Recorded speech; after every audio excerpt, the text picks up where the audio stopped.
Although I am an active member of the Church of Satan, I do not speak for the Church of Satan. Welcome, ladies and gentlemen, to episode 15 of the Undertaking Satan podcast. A new year is upon us. This is year 60. To all those satanic folk out there. Pretty awesome to think about the fact that the Church of Satan was created 60 years ago. What's in store for you on this episode? Well, it's all about New Year's and how Grendal pretty much hates it. I've never been a fan of the New Year. New Year, new me, bullshit. What a New Year really means is that there's just kind of a lot of stuff that needs to be done, a lot of stuff that needs to be reset. We're going to talk about all that. There is some exciting new news coming about the Undertaking Satan podcast and new projects that are scheduled to go on in year 60. I suppose I'll say it anyway. Happy New Year's, folks. Let's get into it. The New Year might be my actual least favorite holiday, if I want to tell you the truth. I don't like New Year's resolutions. I think that it's just setting yourself up for failure. I think that it's wise to operate on a schedule outside of the rest of the herd. I kind of like that better, to tell you the truth. So I basically celebrate the New Year around Halloween. The biggest celebration outside of my birthday is, of course, Walpurgisnacht, or the spring equinox for most other folks. And so that's kind of how I do things. I sort of roll with things and schedule things personally on that schedule. I even keep track of moon cycles and things like that, not because I believe that the moon really has any inherent power over me, but because I do believe that there's some power in existing on a schedule that a lot of other people are not. And as a Satanist trying to be a good animal, I do believe that animals are in some way in tune with the seasons. If we didn't live in this brick and mortar jungle that we've created for ourselves, then the seasons would be a lot more of importance. But alas, we've gotten away from that now, haven't we? And I don't care what you do. This is just me doing things on my own level. But that leads me to the January 1st, the new year for everyone else. New year, new me. I hate this stuff. I hate seeing it everywhere. I hate this idea that all of a sudden you can flip a switch, pick a date, and things are just going to change. I don't think that change is bad. I don't think that it's bad to pick a date and try to accomplish a goal on that starting date. I just think that it's kind of unwise to pick the same one that everyone else is picking. Probably the most common New Year's resolution, if you will, has to do with getting in shape and losing weight. We're going to talk about a New Year's program that old Grendal here has put together. And I guess we can go ahead and cue the Ripping It at the Gym intro. Haven't used that one in a while. Let's do it. All right, everyone. Oh, God. Oh, no. Oh, I shouldn't have had that second burrito. Oh, no. Please, no. Please, no. Oh. I'll go get a towel. Undertaking Satan presents Ripping It at the Gym. So, what I'm about to talk about now could be misconstrued as some way for me to try to shill out something to make money. That's not what this is. What this is something that I've already been doing, and it's sort of a complex thing that I sort of want to open up and share with other folks. Really, I don't care if you succeed in this. I don't really care if you fail in this. It's just something that I've been doing, and I think that other folks, especially satanic folks, will prosper from it, perhaps. It does have to do with this idea of losing weight. And not even just that, changing one's physical appearance in any way that you want it to be changed. I also kind of have a problem with society's vision of beauty. I'm a firm believer that beauty is completely in the eye of the beholder. I have a friend. I'm not going to say his name because I don't think that he'd want to be mentioned. He's a childhood friend. And he has always loved him big girls. It's just been his thing. Every single girl that he ever went out with was on the bigger side, let's just say. I'm guessing 250 or larger. He himself, buck 20 soaking wet. Don't know what it is. That was just how he went about things. Now, I kind of grew up, became a Satanist, all this sort of stuff, and realized there's probably a lot of knowledge to be had about that subject. Very recently, Magister Bill M. just talked about the concept laid out by Anton LaVey on ECI, erotic crystallization inertia. In a nutshell, it's an idea laid out by Anton LaVey that we're formed by things in our childhood, and those things come up and affect our real lives. We decide what we like when we're young, I think is a good way to put that. Eroticism and romance is just one field of that, obviously. There are many other things.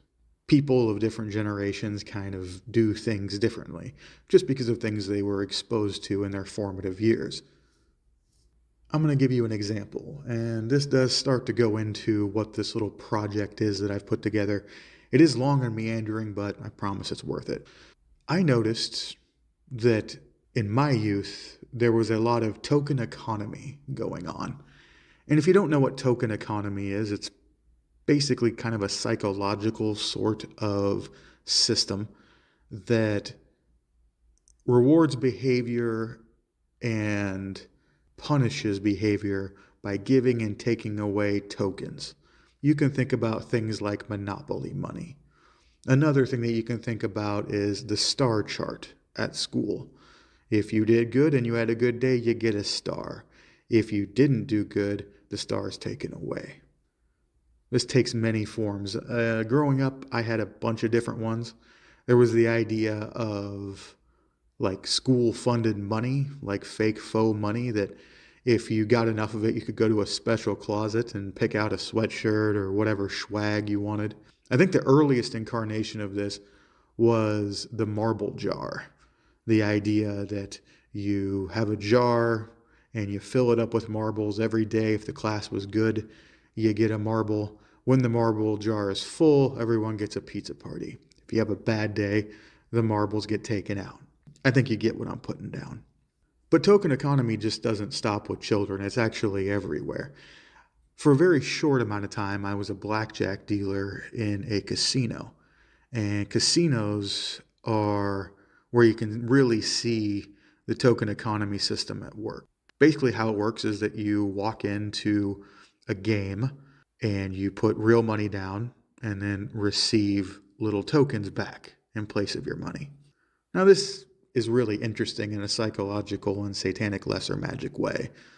There's this idea of putting steps in between you and your own money. Studies have been shown that if you just were playing with the bills, you're much less likely to bet as much per hand because you understand that that's real money that you're betting. Something happens when you use a token instead. Other very 90s examples of this is the arcade. You go into the arcade and you turn in real money to get tokens that operate the games. And then the games spit out another token, a ticket, which you can redeem for prizes.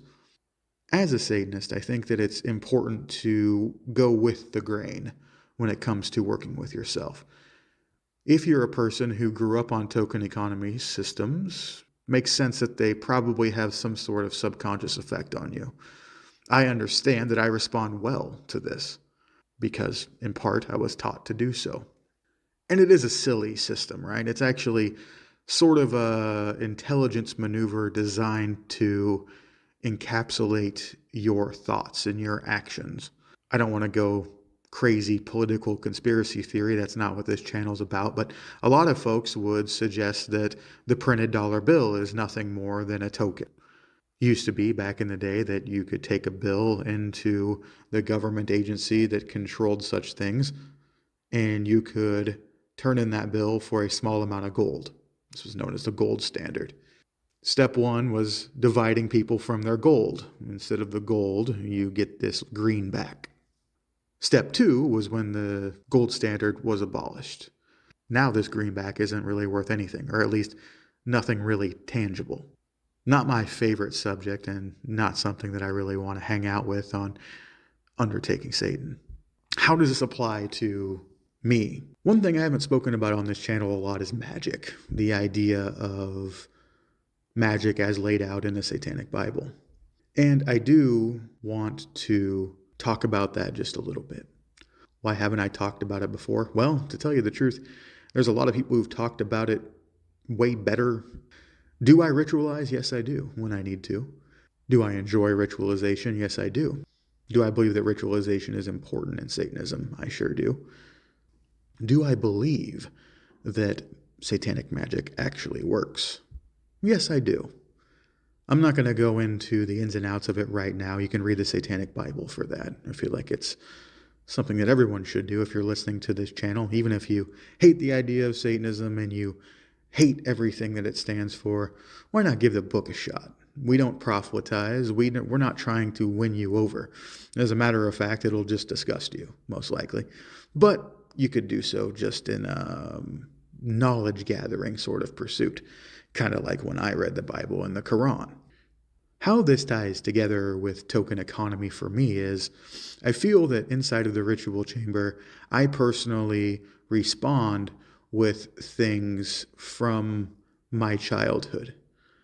I personally respond with mechanisms that were implanted in me, for better or for worse, token economy being one of those things.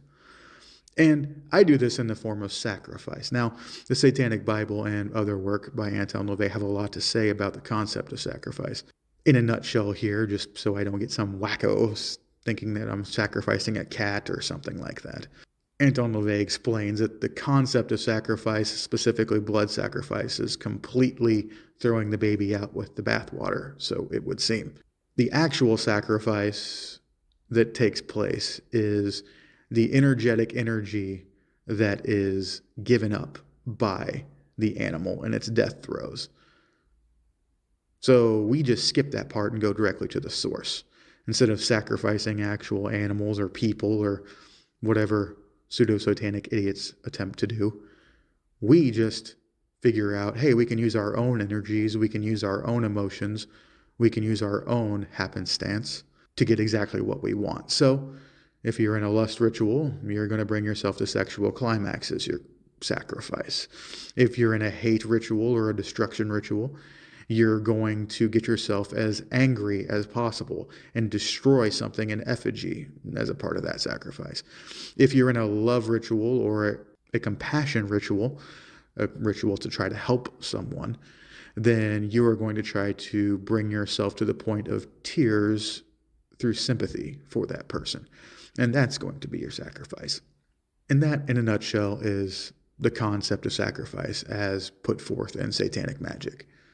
Let me just cut in here for a second with a few brief announcements. I would like to give a special thank you to Ember Lane, my first ever podcast interview. She's a wonderful taxidermist, and you can see the link to all of her stuff over on the Undertaking Satan landing page. Next up, we have Kat over at As You Like It Bath, who's also a satanic funeral director over on the West Coast. It was wonderful to interview her. She was actually the first person I ever talked to who was another Satanist in the funeral industry. Special shout out to my special lady, that is Lady Grendal. She participated in the couples therapy episode. Of course, that was with Warlock Robert Shirley and the wonderful Ms. Wiz. Warlock Shirley runs the podcast Neutral Wisdom. He's also got a book coming out and just has really been a mover and a shaker in the past year in the podcast world when it comes to Satanism. A special thank you to him. And last but not least, we had Reverend Jeff Bowling of the Infernal Legion. This was one of my favorites of the entire year because we got to break down military honors and really kind of chew the fat on everything Satanism and just the Legion. It was a great time. All of this and more can be found over at the Undertaking Satan landing page, which is, of course, undertakingsatanpodcast.com. You'll also find links there to the YouTube channel where the podcast is primarily housed. Catch up with us on Twitter and Facebook and Instagram. If you'd like to get into Grendal's mailbag, ask a question, something of that nature, that link can also be found when you click the email Grendal button on the landing page. Without further ado, let's get back to the episode. However, there's another part of satanic magic that I do think needs to be talked about here, and that's the idea of imagery. Imagery is very important because imagery is by definition something you create outside of the ritual chamber and then bring into the ritual chamber to remind yourself of what it is you're doing. This could be anything from paintings to writings to videos to music, anything that gets you in the mood for exactly what you need to do. And we need to talk specifically about the fact that once you enter into that ritual chamber to do that ritual, you want to be as emotional as possible. You don't want to be doing much front brain thinking when you're in the ritual. Setting up the ritual, getting your imagery ready, getting your tools ready, getting your altar ready, getting your script ready. All of these things are important, but they don't happen inside. They happen before. Once we step in and actually do this ritual, once we're clothed, once we're ready to go, we fully enter into the suspension of disbelief. So now that painting of the person that you hate is that actual person, and you're going to set it on fire. Now those poems and the incense and the food and anything else that you're going to bring in to use as imagery, now they actually take their is-to-be purpose. They take the form, their magical form, of what they need to be. So now that sword, that chalice, they all have magical power inside of this psychodrama. So what I like to do is I like to use token economy to my advantage in the ritual chamber. When I'm outside in my day-to-day practices and I want to reward myself and do something good, I give myself a little token. I use poker chips. It's a throwback to my table games dealing days. They're cheap. They're easy to get your hands on. There's a bunch of them. They're color-coded. You can do anything you want with them. So for me personally, if I lose some weight, I give myself a token. If I work on a project, I give myself a token. I break this down, I give myself a rule set. The rule set is also very important to a token economy system. Again, go back to Monopoly. If everyone was just trading money and nobody was actually playing the game correctly, if nobody was paying the correct amounts for the correct spaces and things of that nature, it wouldn't make any sense. And then I use those tokens that I've acquired inside of the ritual chamber, realizing that outside of the ritual chamber, when I'm in my conscious mind, those things were just self-help tools. Those things are just visual reminders of what I've done. They're kind of fun, that sort of thing. But also realizing that once I step inside of the ritual chamber, this actually becomes a magical piece of currency that I am giving in sacrifice to whatever entities I'm working with in a metaphorical sense. And these physical tokens, these tokens of imagery, then add to the sacrifice that I've already explained. There's not a lot that I've done in Satanism where I'm like, aha, I've really got something here. But this is one of them. So I've done this for years. I've, had my little tokens sitting around. I'm not going to say I'm perfect at it. No one ever is. But this process has helped me through various projects, staying on track. Actually, probably the most so with my physical appearance. Lycanthropy, for the uninitiated, is the concept of shape-shifting. The most common example of this will be the werewolf. Endless novels and movies have been made about the concept. It goes way back into folklore. Almost every peoples have an ancient story about something or someone that shifts into a magnificent beast and a lot of times becomes uncontrollable and dangerous. Anton LaVey very wisely wrote about this concept and showcased the fact that it's not just myth. It's also metaphor.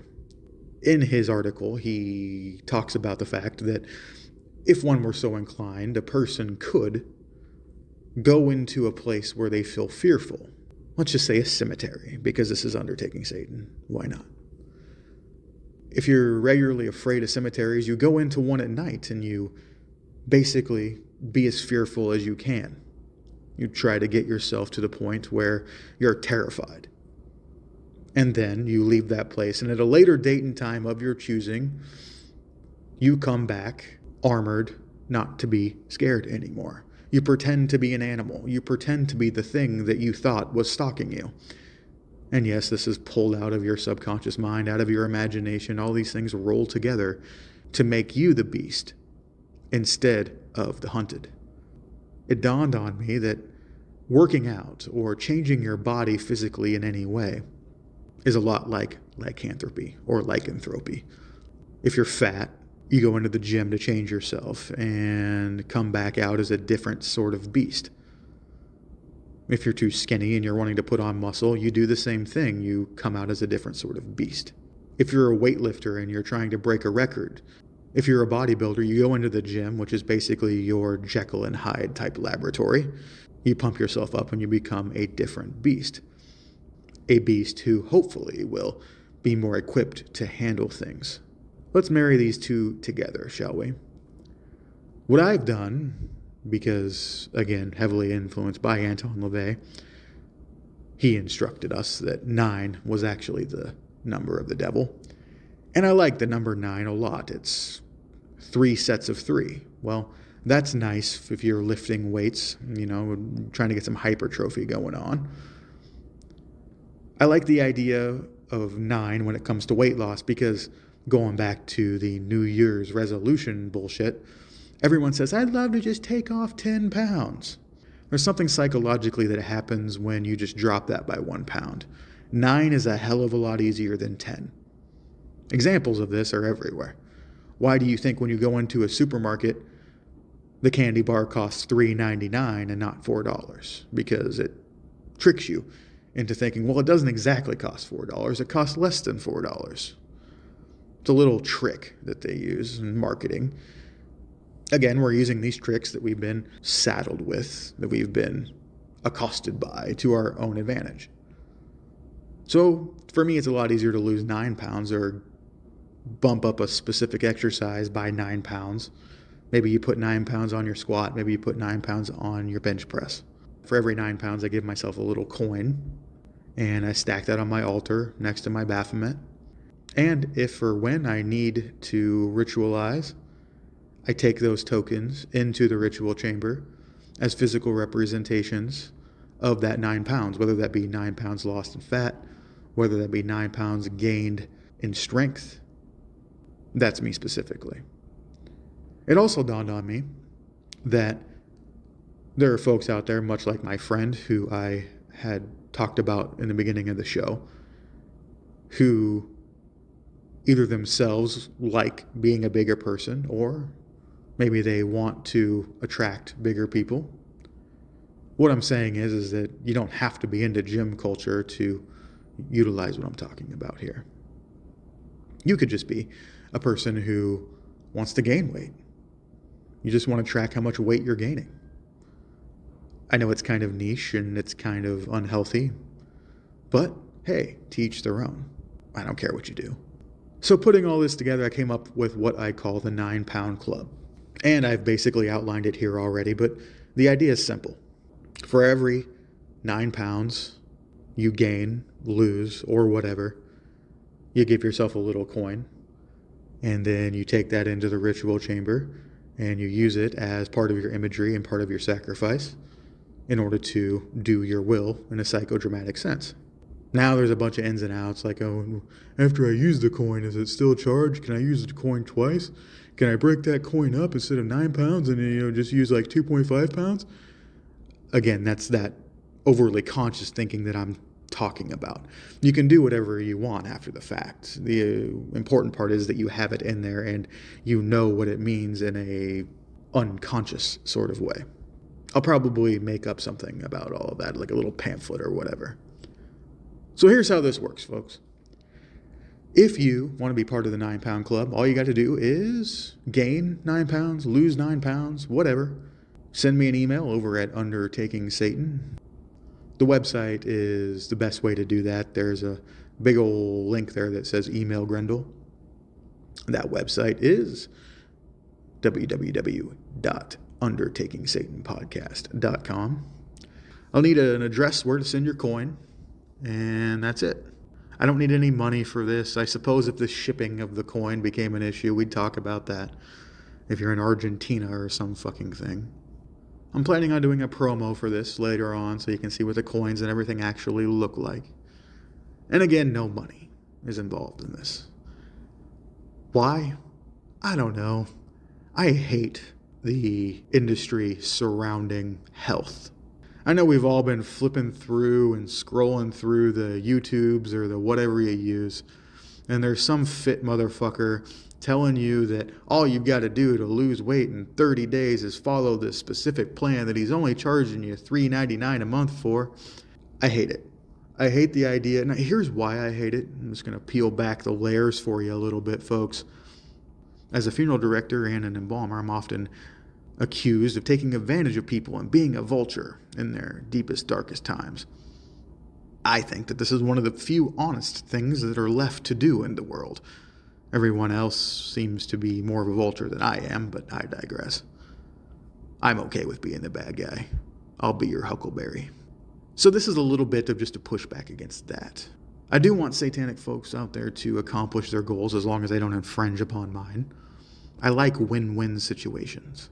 As long as we're not directly in competition, why would I care if you get stronger? As long as we're friendly, why wouldn't I want my friends to get stronger? It only behooves me. So that's what this is all about. So if you happen to be on the Undertaking Satan landing page sometime in 2025/year 60, and you see something called the 9 Pound Club, that's what it is. I really hate the concept of holding hands and singing Kumbaya, but there is something to be said about a Kabbalistic sort of network among Satanists, and this is part of that. It's part of mutual admiration. I really appreciate it. Ladies and gentlemen, that's going to do it for this one. This was episode 15. Thank you so much for listening. If you'd like to get in touch with us, pretty much everything is over on the Undertaking Satan landing page. Everything you need there. All the links to all the social medias. Also, if you want to get into Grendal's mailbag or participate in the 9 Pound Club, there'll be ways to do that there. If you like my stuff or if you've given me any sort of thumbs up or whatever the algorithm tells you to do, I do appreciate that. And until the next one, hail Satan. We'll see ya.